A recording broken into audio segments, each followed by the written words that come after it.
Hi, I'm Tom Downing and I'm Strategy Director at Freestyle, and we are a digital product studio. And this morning, I'm going to talk to you about moving minds with peak moments and how we can do that through technology. Playing with the way that our customers' memory is formed, how they recall an experience, can be fundamental to building long-term customers. Now, I'm fascinated by memories, how they're created, why we recall certain things over other things. But I firmly believe that if we understand the principles of memory formation better, then the experiences that we offer our customers can be so much stronger. So, first of all, I'm going to ask you all a question.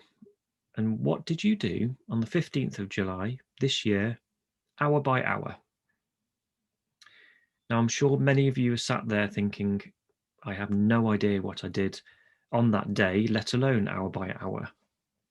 Some of you may remember certain meetings, you might have had certain phone calls, you might have watched a certain film, but it's highly unlikely you'll be able to tell me what you did hour by hour. So now I'm going to ask you another question. What unprecedented moment do you remember from the 23rd of March 2020? Well, of course, as many of you will be able to recall this time, it was lockdown day in the UK. So, why did you manage to recall this moment and not all your daily activities? Well, this is what's known as peak end theory. And it's a theory that's backed up that shows how memorable moments in the experiences our customers have are formed.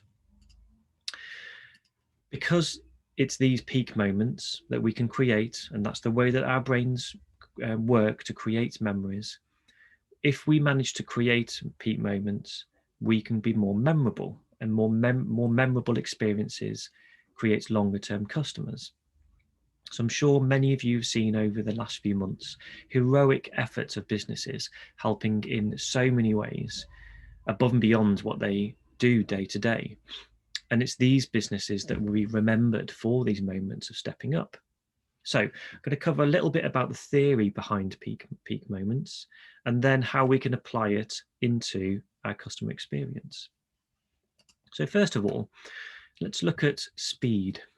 Now, the information age that we all live in has primarily focused on being efficient. We as humans have very little time, very little attention because we live in such a distracting world. So, from a brand's perspective, the strategy, generally speaking, is about how can we be faster? How can we be slicker? How can we be quicker? But is faster actually better overall? There's a fascinating study by the Transporter London where they wanted to try to experiment on how they could improve the flow of commuters. So they asked people to stand on both sides of the escalator. Now, after the experiment, on paper, the experiment worked. There was a better flow, there's actually more people, and there's actually less congestion as well at peak hour. After they ran the study and they got feedback, they realized that they neglected the emotional state that people would still go through whilst commuting. And even though on paper the results showed that it worked, it got more commuters through and there's less congestion, the perceived improvement to the person that was travelling home on that day was not visible. The test neglected the psychological emotion of breaking existing etiquette because commuters would rather queue than break rules. So, in this example, speed is not better. People want responsiveness. They want contextual awareness. They want to understand you to understand me of where I am, what I'm doing, and what I need. So we need to show that we understand that to create more personalized experiences. And really, it's the experiences that our customers should be getting. Now, I'm not just talking about an experience where you happen to know my name and you send me an email newsletter, but talk to me and show me and offer me ways to interact with you on my terms and in my way, something and giving me something that resonates with me personally. Why do we need to do that? Well, the only way is by trying to be more human.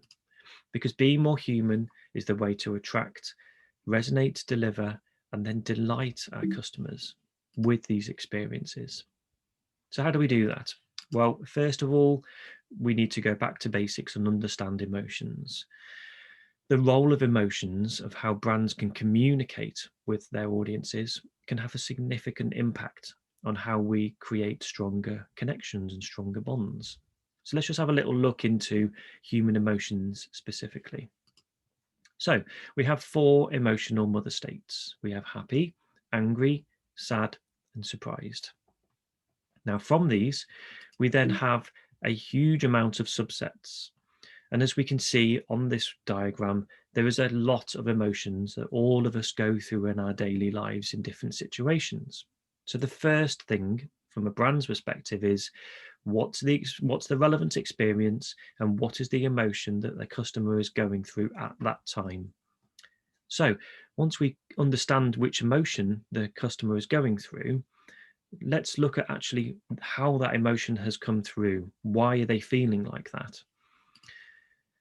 There's a fascinating study by the scientist Lisa Feldman Barrett, who did a study on how emotions are actually formed and how they work.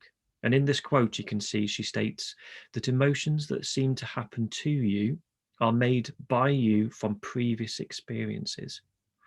Now, that's a really important fact to grasp, because it's during experiences all day, every day, now, yesterday, and tomorrow, that our brains are forming emotional reasoning to what is going on in front of us.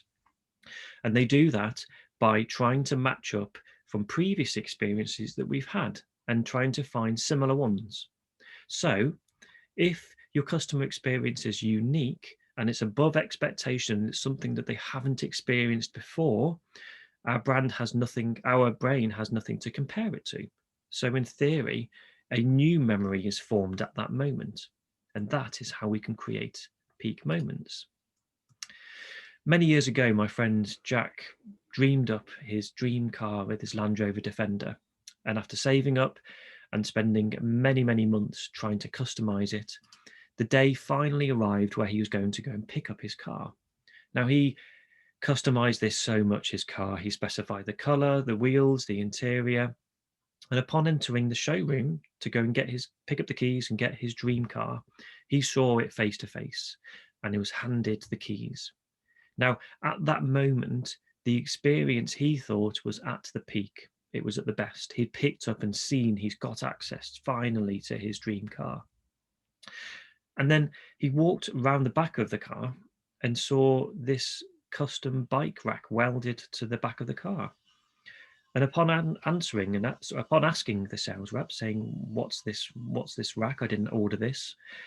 The sales rep then worked out to say, "Well, over the months of getting to know you, we've learned that you are a very enthusiastic cycling person, and you're so frustrated every day with what's on the market of cycling racks. So we went out and made you one." Now, that probably cost them 50 quid and a couple of hours of going out to design and build something. Yet it's that moment and that gesture that has embedded deeply in Jack's memory. He doesn't talk or recall the car, the wheels, the color, the interior. He talks about this bike rack because it went above expectation. So let's look at what's going on there. So first of all, before entering the showroom, Jack has an expectation of what it's going to be like. And we can see on this graph here, that's Jack's base expectation of what it should be like. And that's based off reviews online, his interpretation of what it's going to be like picking up the car and going on the Land Rover website. So he enters the showroom. So from a business's perspective, what we would love to do is let's try and meet that expectation. So you can see on here, there might be a few moments where we go above expectation, but pretty much if we hit expectation, then job done. Well, not fully.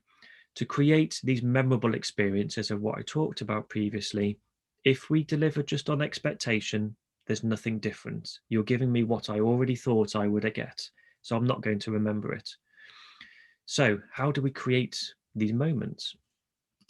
Well, from my story, if you remember, Jack had 2 peak moments through his experience that went above his expectation. The first was walking into the showroom and seeing his dream vehicle face to face and being handed the keys. He will remember that moment. And most importantly was the last point, and when he walked around and saw the bike rack. Now, these are peak moments at play. Like I said before, he probably won't remember the brochure, the website, the research he went into, but he will recall and talk to his friends about these 2 moments. This is peak end theory. It's a theory based on the evidence that shows that people judge an experience largely on how they felt at its peak, which is its most intense point, and its end. In LA, there's a hotel called the Magic Castle. It's pretty plain looking, you can see in this photo. There's nothing special from the outside. It's got standard rooms, standard foyer, pretty standard pool from what you can see. Yet somehow they've managed to get into the top 10 hotels in LA on TripAdvisor. And this is an extremely competitive market and area, and they're competing with high-end luxury hotels. So how have they done this? Well, they've cleverly used the fundamentals of peak end theory to go above expectation. And that has resulted in them being booked up every season, year on year. Now, if you go to this hotel, you will see a red phone next to the pool. And if you pick up that phone, a butler will come and hand deliver a popsicle to you to the poolside for free. They have magicians at random times of the day in the hotel that suddenly, on random occasions, will come and do a show for you. You can drop your washing off and they will return it clean and ironed the same day. They are giving you surprises. They are giving you moments that you don't expect. So we now know we have to create these peak moments, but how do we go actually about this? Well, it's my belief that we need to give different experiences, because going back to Lisa's point, if we create new experiences that can't be compared with previous experience we've had in the past, we're forcing our brain to create new memories that will be recalled. Because it's the actions we take today become your brain's predictions tomorrow. So we need to break this pattern of behavior and surprise our customers and users in new ways. So I'm going to now show you a video of my daughter Poppy, who, by the way, is obsessed with Star Wars and wants to ask Google a question. Hey Google, does that mean you are alive? On a scale of 1 to HAL 9000, I'm more of an R2D2. So what's going on there, and the reason I wanted to show you this, is Poppy's expectation of that interaction going in there was one of getting answers, pretty simple answers. But being a child, they're obviously more heightened to emotional states, as I'm sure many of us know.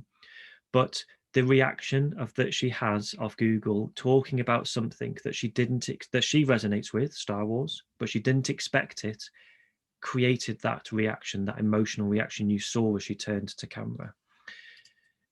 It's my belief that we as brands need to try to create these moments that people don't expect, that creates this emotional reaction that will be recalled and stick in our memory forever.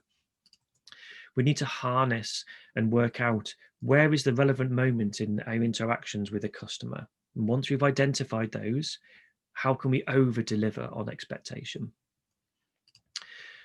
So what can emotion actually do? Well, we know that every interaction that we have is formed from an emotional state, because it's emotions that are the basis of how we react to everything in the outside world. Because we feel before we think. And actually, it's been proven that from a neuroscience perspective, we buy with emotion. And actually afterwards, we then justify what we bought with logic. So much so that 95% of buying decisions and decisions in general are made in the subconscious mind. So if we know that, then how can we play with emotions? Well, the first thing, going back to Jack's experience, is what does your experience look like? What's your customer experience? from end to end of how a customer uses your product or your service, and identifying where are the emotionally intense moments in this journey, in this experience, and then asking yourself, how can we over deliver on these 2 moments or 3 or 4 moments? MailChimp are a great example of this because it doesn't have to be anything huge as well. I'm sure all of us are aware that sending that email newsletter to 10,000 people and clicking that send button is a daunting task. And no matter how many times you do it, you're always reluctant to hit send. So they have identified in the experience of their product, that is a extremely emotionally high moment. So by clicking send, they want to pull you down from that anxiety. So you click send and a monkey jumps on screen and gives you a high five. And there's some very clever copy there. So it's a simple gesture there from a UX perspective and a tone of voice that is bringing you down and congratulating you from going past that moment and clicking that send button. Another great example is the startup bank Anna Money. And they are targeting SMEs, and they're doing a fantastic job by trying to break down and give new products and services to all the things that SMEs don't generally get from the larger banks. Now, they're all about memories and how can we help them go above expectation. And one interesting study they did, an experiment that they rolled out now with their product, is the emotional high for them or for their customers is after earning your hard-earned money, going to actually spend it. And as a contactless experience, when you pay for you pay with your money through your card, they wanted to try to create an unexpected moment from a UX perspective. So aside from just the usual notification sound that you get on your phone when you pay contactless, using Anna Money, you can see on here, you get a meow, a cat actually meows. Now, this may seem a bit of a gimmick and a bit annoying, but actually it's deeply rooted in peak moments and ultimately what their brand stands for, not taking things so seriously. They auditioned hundreds of cats here to get the perfect meow, but what it does is it pulls you down, it breaks you away from that emotional high experience of having to pay your money that you've just spent weeks and weeks earning as a business. So we've talked a little bit about peak moments and how they're formed. Now, how can technology play a role in this, in extending these moments? The most important thing here is really to get across that customers do not see technology. They don't see it and they ultimately don't really care. And in their eyes, it should be invisible. It's not about the technology, it's about the experience and what you're doing with the technology. So we need to embrace technology, and embrace in the sense that technology expands the output of what is possible to create as an experience, to create these memorable moments. A great example of this is Hiscox. So Hiscox, the insurance provider, wanted to find new ways to engage with potential clients.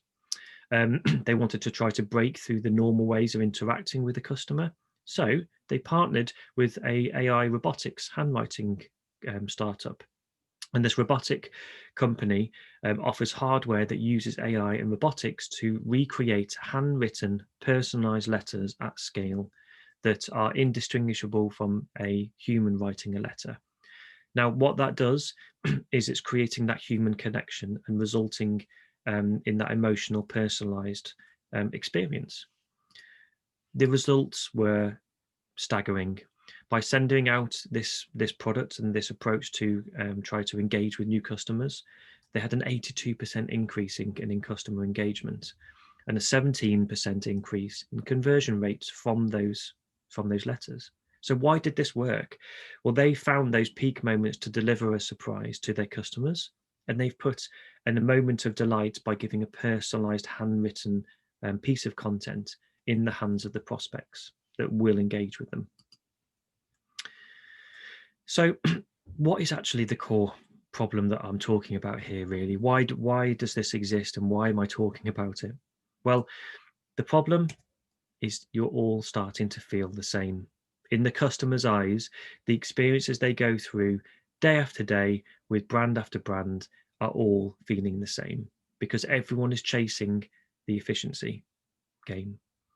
So if we go back and find these emotional moments, we can deliver peak moments, and we can own that slot in our customers' memory, because we're giving them surprises that they hadn't expected. And they're going to recall us over other competitors or over other experiences that they're having. Why do we need to do that? Because we can keep customers happy. So I'm wrapping up now, and there's a little bit of reading list really of something that you should go and read if you're interested in this. Is a book called The Power of Moments, and it's a fascinating read that talks all about the theory of moments and peak moments, and also some great examples at play of actually the result of what this has had, and how humans have recalled certain moments over others. So that's it for today, and thank you very much for your time this morning. If you want to follow me on LinkedIn, there's my address there, and search for me, where I've talked about and will continue to talk about peak moments and how they're recalled. And have a fantastic morning. Thank you very much. Goodbye.